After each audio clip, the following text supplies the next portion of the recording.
तो प्रचार चाललाय की इस बार 400. आता हे 400 आणायच्या की न आणायच्या हे आपल्या हातामध्ये, हे आपण लक्षात घ्या. पक्षाच्या वतीने वल्गना केल्या जातील, घोषणा केल्या जातील. मतदार आपण आहात. जेव्हा मतदाराने जे ठरवलं तेच या ठिकाणी होणार आहे, आपण लक्षात ठेवलं पाहिजे. आणि म्हणून आपण म्हटलं पाहिजे की इस बार हे सेक्युलर पक्षांचं सरकार आल्याशिवाय राहणार नाही, हे आपण लक्षात घ्या.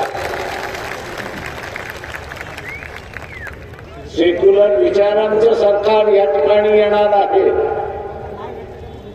हो, फोटोवाले बाजूला सर्व. आमचा कोणाचाही हो दादा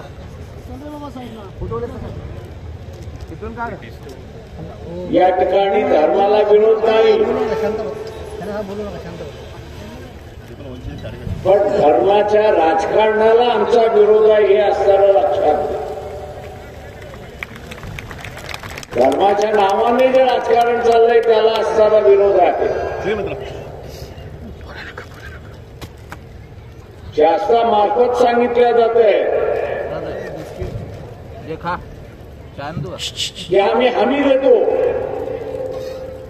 बाबा कसली हमी देता हे तर पहिल्यांदा सांगा. आम्ही चांगल्या गव्हर्नन्सची हमी देतोय म्हणून सांगतात आहेत.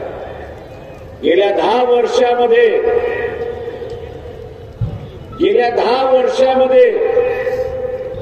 बेरोजगारी वाढली याची ते हमी देतात आहेत, हे आपण असताना लक्षात. हमी कसल्या दिल्या जाते तर बेरोजगाराची हमी दिल्या जाते, हे आपण लक्षात घ्या. हमी कसली दिली जाते ते याच नवा मुंबईमध्ये जरांगे पाटील येऊन गेले. त्यांना इथेच अडवण्यात आलं. आम्ही तुम्हाला आरक्षण देतो म्हणून सांगण्यात आलं. परंतु प्रत्यक्षात त्या आरक्षणापेक्षा निराशाच दिली अशी असणारी परिस्थिती. म्हणजे हमी कसली तर फसवणुकीची हमी त्या ठिकाणी देण्यात आली. फसवण्यात आला असं ते जरांगे पाटील त्या ठिकाणी.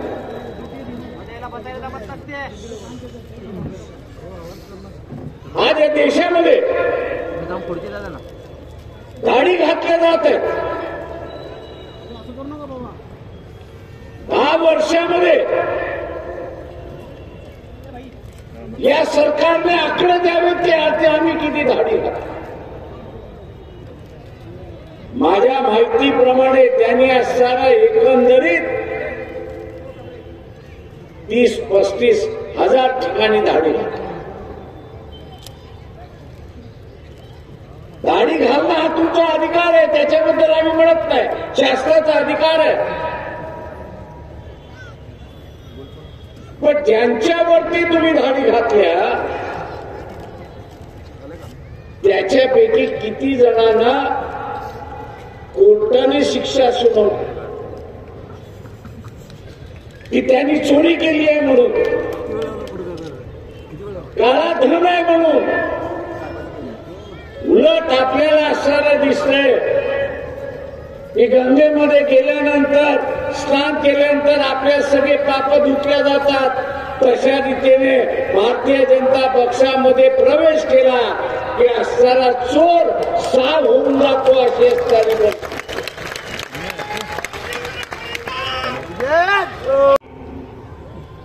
ही एनपीए आहे, म्हणजे नॉन परफॉर्मिंग एसेट्स. येणार शकत नाही पैसे असं बँक म्हणतोय. पण या 8 लाख कोटीपैकी गुजरातच्या बँका आहेत, गुजरातमध्ये ज्या बँका आहेत त्यांनी याच्यापैकी 6 लाख कोटी दिलेले आहेत. गुजरातमध्ये डुबलेल्या बँका किंवा बँक डुबती त्याचा असणारा 6 लाख कोटी आहे आणि देशभरामध्ये फक्त 2 लाख कोटी अशी परिस्थिती आहे. पण कोणावरती कारवाई नाही. का कारवाई नाही तर तो गुजरातचा आहे.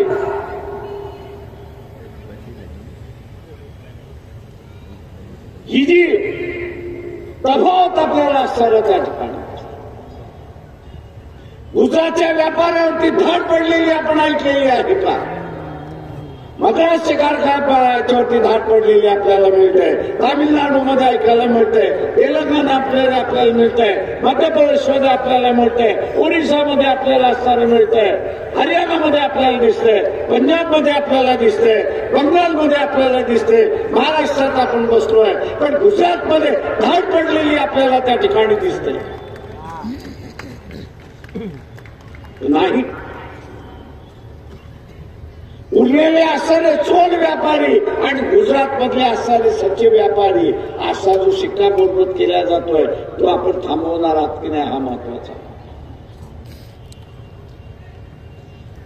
आणि म्हणून मित्रो 10 वाजायला आलेत. मी या ठिकाणी थांबतो. आपली एक सगळ्यांची जबाबदारी आहे आणि ती जबाबदारी काय की फुले शाहू आंबेडकरी मतदार जो आहे त्याच्यावरती एक जबाबदारी आहे की त्यांनी 5 मतं जमा केली पाहिजे आणि ती 5 मतं जमा करण्यासाठी त्यांनी स्वतःच्या खिशातल्या इलेक्शनच्या कालावधीमध्ये 10,000 रुपये खर्च केले पाहिजे. त्यांनी 10,000 रुपये खर्च केले पाहिजे. ही निवडणूक लोकशाही वाचवण्याची निवडणूक. ही निवडणूक संविधान वाचवण्याची. ही निवडणूक उद्याच्या असणाऱ्या पिढीचं स्वातंत्र्य राखण्याची असणारी निवडणूक आहे आणि म्हणून ही आपली निवडणूक आहे. ही दुसरे उमेदवार आणि राजकीय पक्षाची उमेदवार नाही तर ही सर्वसामान्य माणसाची असणारी निवडणूक आहे आणि म्हणून आपण सगळेजण त्याच्यामध्ये सहभागी घ्याल आणि पुन्हा भारतीय जनता पक्षाचं सरकार आपण घेऊ देणार नाही याची दक्षता आपण घ्याल एवढं बोलतो आणि आपली रजा घेतो. हा तुम्ही एक्सपोर्ट केला पाहिजे. कागदावरती फॅक्टऱ्या झाल्या. या सगळ्या फॅक्टऱ्याचं ऍप्लिकेशन करणारा अर्ज करणारा गुजरात राज्यामधून आल्या. गेल्या 10 वर्षामध्ये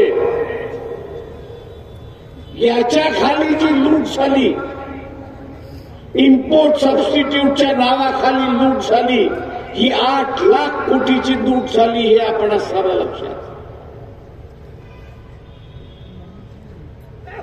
8 लाख कोटीची असणारी लूट झाली आणि एका विरोधातही कारवाई नाही अशी असणारी परिस्थिती. कारण का तर ते गुजरातचे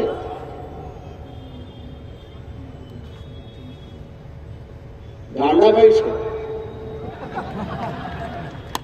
गुजरातचे पंतप्रधानाच्या राज्याचे आहेत आणि म्हणून कारवाई नाही. पण त्याच्या उलट इतर राज्यामधल्या व्यापाऱ्यांनी असं केलंय त्यांच्यावरती धाडी आहे तशी परिस्थिती. हा तुझा भाव का? गुजरातच्या गुजरातच्या व्यापाऱ्याला एक वागणूक आणि देशाच्या दुसऱ्या कार्यकर्त्याला वेगळी वागणूक आहे की नाही? RSS वाल्यांनी सांगा. चॅलेंज आहे माझं. नावासकट मी असणारा देऊ शकतो की तुम्ही इतर राज्यांच्या कोणावरती असणाऱ्या कारवाया केल्या आणि गुजरातच्या लोकांवरती कारवाया केल्या नाही. मी त्या सनातनवाल्यांना विचारतो हा भेदभाव नाही तर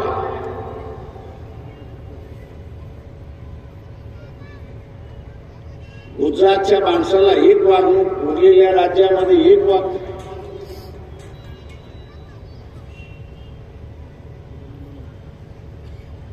उद्या याला पुन्हा तुम्ही असणारा जर सत्तेवरती आणलं तो 2-4 कारखाने गेले आपण बघितलं. या राज्यात येणारे कारखाने गुजरातमध्ये गेले. 5 वर्ष याला राज्य दिले ते इथले सगळे कारखाने गुजरातमध्ये गेल्याशिवाय राहणार नाही हे लक्षात.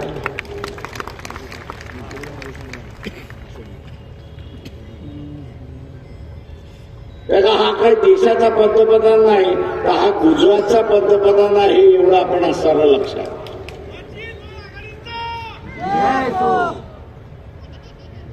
मला माहिती आहे की तुम्हाला पचणं कठीण जाणार आहे. इथे कारखाने निघून गेले की मग तुम्ही म्हणाल सुरुवात राहिले ते आंबेडकर म्हणत होते खरं होतं आपण ऐकलं पाहिजे होतं. बाळासाहेब आंबेडकर आगे बढो, हम तुम्हारे साथ हैं. चुलीवरचा असणारा भात शिजला की न शिजला त्या भातामध्ये आपण हात घालत नाही. एक कण बघतो आणि त्याच्यावरनं आपण सांगतो की हा भात शिजलेला आहे.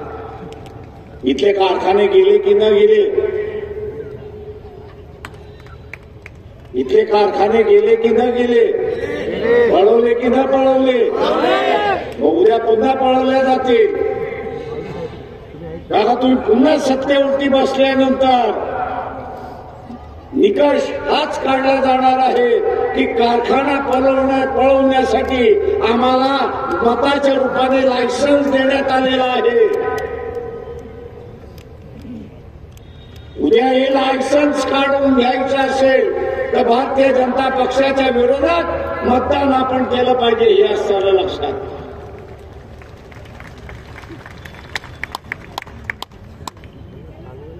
इथे बँकेचं असणारं कर्ज किती आहे कोणाला माहित आहे का? 12 लाख कोटीचं असणारं बँकेचं कर्ज. टॅक्सेस भरायचे नाही, इम्पोर्ट ड्युटी भरायची. पण तुमचा कारखाना सुरुवात झाला त्याच्या अगोदर प्रत्येक माणसाच्या डोक्यावरती 26 रुपयाचं कर्ज, 24 रुपयाचं कर्ज, 24 रुपयाचं कर्ज होतं 100पैकी. या 10 वर्षाच्या कालावधीमध्ये, या 10 वर्षाच्या कालावधीमध्ये मोदीने हे 24 रुपयाचं कर्ज 84 रुपयावरती नेलं हे आपण लक्षात. कितीवरती घेऊन गेलोय? 84 वरती त्या ठिकाणी घेऊन गेले. दुबईला किती शिल्लक राहिलेला आहे? फक्त 16 रुपये दिवायला लागले. 100 रुपयाचं कर्ज झालं. पगार आपल्याला मिळतो, 10,000 पगार आपला मिळत असेल आणि बँकेला हप्ता म्हणून आपल्याला 10,000 रुपये द्यावा लागत असेल तर आपल्याकडे काय शिल्लक राहतं का? शिल्लक राहतं का आपल्याकडं? आणि शिल्लक राहिलं नाही तर मग काय होतं? घरदार विकायला काढतो ना. मोदीला पुन्हा 5 वर्ष आपण असताना दिला, RSS बीजेपीला पुन्हा 5 वर्षाचा आपण दिला. 10 वर्षाच्या कालावधीमध्ये 24 रुपयाचं कर्ज 84 रुपयावरती घेऊन गेले. म्हणजे 10 वर्षाच्या कालावधीमध्ये त्यांनी 64 रुपयाचं असणारं कर्ज 60 रुपयाचं कर्ज वाढवलं अशी परिस्थिती आहे. म्हणजे वर्षाला किती झालं? 12 रुपये. शिल्लक किती राहिले? 16 रुपये. 2026 मध्ये हा देश कर्जामध्ये डुबलेला असेल आणि आपल्याला भांडी विकावे लागतील अशी परिस्थिती आहे. घरातलंच आपण उदाहरण घेतलं पाहिजे. जेवढा पगार येतोय तेवढा बँकेचा हप्ता गेला. जगण्यासाठी जगावं तर लागेल. मग आपण काय करतो? दारुड्यासारखा भांडी विकून झालं तर घरातलं फर्निचर विकून झालं की घर विक, आणि घर विकून झालं तर रस्त्यावरती झोप.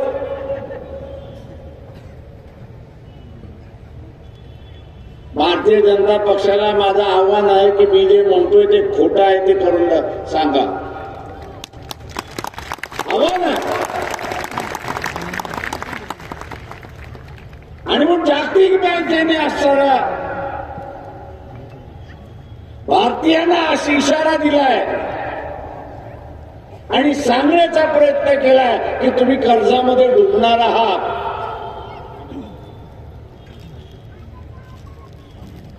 तुम्ही कर्जामध्ये डुबणार आहात. तुम्हाला कर्जामध्ये डुबायचंय?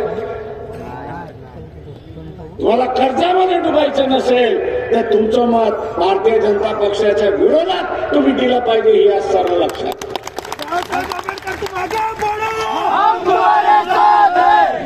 ज्या शान आणि मान्य असणारा हा भारत होता, याची मान असताना खाली घातली आम्ही आपण लक्षात. हा नवी मुंबईचा परिसर तरी फार मोठा, इथली लोकसंख्या सुद्धा तर मोठी आहे. पण आपण मध्ये वाचलं असेल की मालदिवी सारखा असणारा एक छोटासा देश, की त्याची संख्या आज नव्या मुंबईपेक्षा आणखी अशी असणारी परिस्थिती आहे. तिथला पंतप्रधान नरेंद्र मोदीला 56 इंच छातीवाल्याला काय सांगतो? हे तुझं सैन्य आहे ते इकडनं घेऊन जा.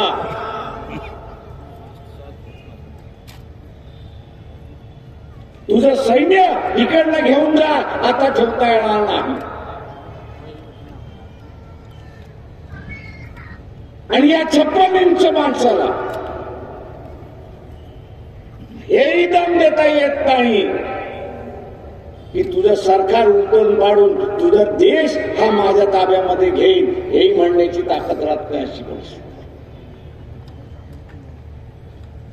आणि आता गिडगिडनं चाललेला आहे, नाही आपण असं बोलू, आपण करू, अमुक करू, तमुक करू. जगामध्ये भारताची नाचक्की झाली हे आपण असं लक्षात. या नव्या मुंबई सारखा लहान देश हा आता भारताला असणारा शहाणपणा शिकवायला लागला. याचं कारण की देशाची सगळ्यात मोठी ताकद ही आर्थिक ताकद असते हे लक्षात. सैन्याची ताकद आहे याच्याबद्दल दुमत नाही, पण त्याच्याच बरोबर आर्थिक ताकद ही महत्वाची.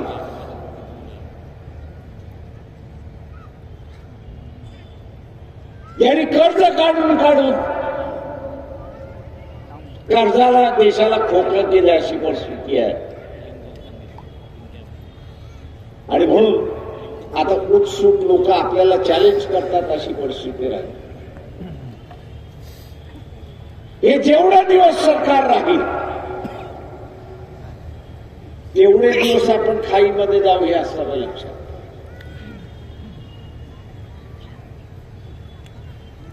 नरेंद्र मोदी हा देशाचा पंतप्रधान आहे असं सगळेजण म्हणतात,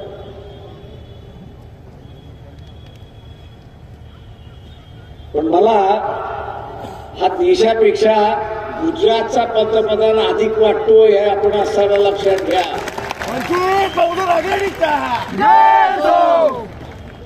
ट्रम्प आला तर गुजरातमध्ये घेऊन गेला. जपानचा पंतप्रधान आला गुजरातमध्ये घेऊन गेला. फ्रेंचचा पंतप्रधान आला त्यालाही गुजरातमध्ये घेऊन गेला. अरे दिल्ली काय झपकारण्यासाठी आहे कडे?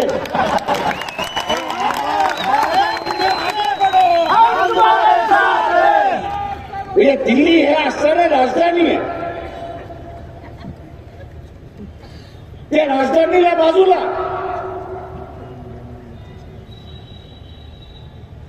ती राजधानी बाजूला ते गांधीनगर आहे ना अहमदाबाद आहे. काय करणार? ढोकळा खायला घेऊन गेलो, गाठ्या खायला घेऊन गेलो.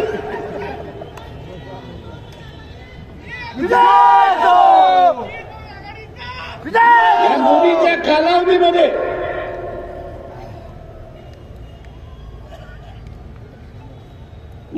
कालावधीमध्ये आणि माझं RSSला आव्हान आहे की मी जे सांगतोय ते खोटं असेल तर जाहीरपणे सांगा.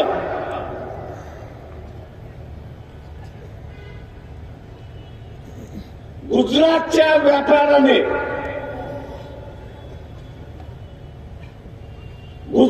व्यापाराने इम्पोर्ट सबस्टिट्यूट ज्याला आपण म्हणतो, हे आपल्या देशामध्ये माल होत नाही, ते माल ह्या देशामध्ये निर्माण करण्यासाठी तुम्हाला बाहेरून मशिनरी आणायची असेल तर तुम्ही आणू शकता, त्याच्यावरती तुम्हाला इम्पोर्ट ड्युटी बसत नाही. तुम्हाला इम्पोर्ट ड्युटी बसत नाही, पण एक अट आहे त्याच्यामध्ये, आणि ती म्हणजे जेवढी इम्पोर्ट ड्युटी तुम्ही वाचवता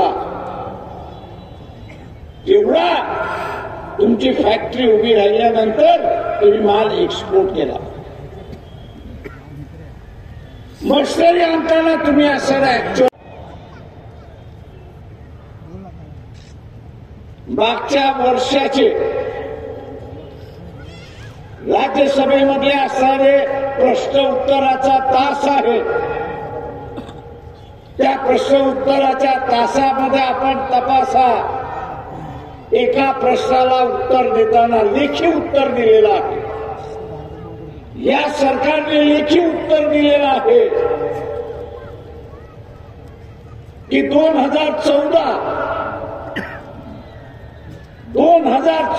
ते 2024 या 10 वर्षाच्या कालावधीमध्ये या देशातून 24 लाख कुटुंब की ज्यांची संपत्ती कमीत कमी 50 कोटीची आहे, ज्यांची संपत्ती कमीत कमी 50 कोटीची आहे, अशाने नागरिकत्व सोडला आणि परदेशामध्ये गेले अशी असताना 24 लाख की ज्यांची संपत्ती 50 कोटीच्या वरती आहे, त्यांनी नागरिकत्व सोडलं भारताचा आणि परदेशात. पण तीच संख्या 1950 ते 2014 मध्ये आपण बघितलं तर या 74 वर्षामध्ये फक्त 7,200 कुटुंब बाहेर गेले, नागरिकत्व सोडून बाहेर गेले अशी परिस्थिती. आणि म्हणून व्यापाऱ्यांना सांगतोय, जे गेले ते काय राजी खुशीने गेले, मजबूर होऊन गेले अशी असताना परिस्थिती. जगता येत नाही म्हणून असताना त्या ठिकाणी आपल्या वाडवडिलांनी कमवलेली इज्जत एका धाडीने पाण्यामध्ये मिळते, मट्टीमध्ये मिळते, आणि ती वाचवण्यासाठी हे बाहेर गेले अशी असताना आपल्या वाडवडिलांची इज्जत राहावी म्हणून त्यांनी नागरिकत्व सोडलं आणि देश सोडला अशी परिस्थिती. मी त्या सनातन्याला विचारतोय, कुठच्या तोंडाने तुम्ही म्हणाल की आज मोदीला मतदान द्या? कुठच्या तोंडाने तुम्ही म्हणाल मोदीला मतदान द्या की त्यांच्या कालावधीमध्ये हिंदूंचं सरकार आहे आणि मायग्रेशन कोण करतंय, नागरिकत्व कोण सोडतोय, नागरिकत्व कोण सोडतंय? तर हिंदू हा नागरिकत्व सोडतोय अशी असताना या 24 लाख कुटुंबामध्ये ख्रिश्चन नाहीये, या 24 लाख कुटुंबामध्ये मुसलमान नाहीये, या 24 लाख कुटुंबामध्ये बौद्ध नाही अशी असणारी परिस्थिती आहे सगळे हिंदू. मी सनातन्यांना विचारणार आहे, तुम्ही कुठच्या तोंडाने आणि RSS वाल्यांना विचारणार आहे की तुम्ही कुठच्या तोंडाने मत मागणार आहात की मोदीला असणारं द्या म्हणून. जो भागाला येईल त्याला असणारं तुम्ही विचार द्या की हे 24 लाख कुटुंबांनी सोडून टाकले. मित्रो, मोदी असं म्हणतो की सगळंच माझा परिवार आहे, हा देशाचा लोक माझा परिवार आहे. चला खोटारडा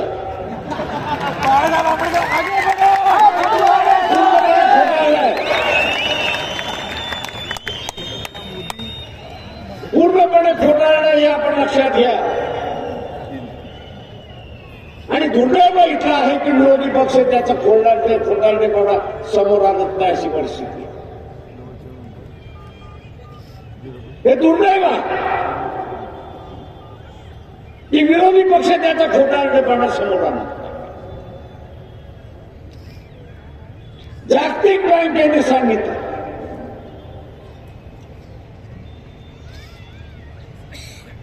की देशावरती अशी असणारी परिस्थिती आहे. आश्वासन त्यांनी हेच दिलंय, खात्री आपल्याला हीच दिली आहे की तुम्ही चोऱ्या करा, माऱ्या करा, भारतीय जनता पक्षामध्ये या, तुमची पापं धुतल्या जातील अशी असणारी परिस्थिती आहे. हे आश्वासन त्यांनी.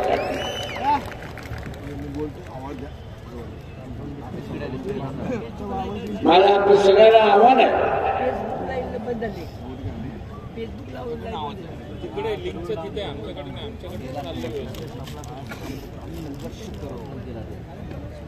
या देशाची व्यवस्था एवढी त्यांनी बिघडवली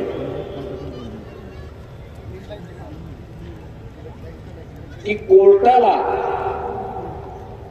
म्हणजे चीफ जस्टिसला चंद्रचूडना म्हणावं लागलं की मी आता इथला इलेक्शन ऑफिसर. चंदीगडच्या प्रकरणामध्ये, मेयरच्या इलेक्शन मध्ये यांनी एवढं भय निर्माण केलं की अधिकारी कोर्टासमोर सुद्धा खरं बोलत नाही अशी असणारी परिस्थिती. आणि म्हणून तिथे असणारा चीफ जस्टिस चंद्रचूड यांना म्हणावं लागलं की मी आता रिटर्निंग ऑफिसर आहे आणि मीच आता मतदान त्या ठिकाणी मोजणार. त्यांनी मतदान मोजलं आणि मोजल्यानंतर भारतीय जनता पक्षाचा माणूस तो जिंकलेला होता, तो हरलेला होता. आणि हरलेला माणूस जिंकल्याला दाखवला होता अशी असताना सरकार हमी काय देते की खऱ्याचं खोटं, खोट्याचं खरं, या बोटावरची थुकी त्या बोटावरची आम्ही तुम्हाला करण्यात मदत करणार आहोत अशी असणारी परिस्थिती. म्हणजे पूर्णपणे भ्रष्टाचार. न खाऊंगा न खाने दूंगा अशी असणारी जी गोष्ट आहे तिला खऱ्या अर्थाने उतरवलं व्यवहारामध्ये. न खाऊंगा न खाने दूंगा लेकिन मैं खाते रहूंगा अशी असणारी परिस्थिती त्यांनी त्या ठिकाणी. बाळासाहेब आंबेडकर आगे बढो, हम तुम्हारे साथ हैं. म्हणजे जे काय करणार ते मीच करणार. हा एक नवा हुकुमशहा आपण निर्माण केला हे लक्षात. एक नवा हुकुमशहा आपण असायला सुरुवात केलेला आहे की जे कोर्टामार्फत आपल्या समोर या ठिकाणी आलं. मित्रो,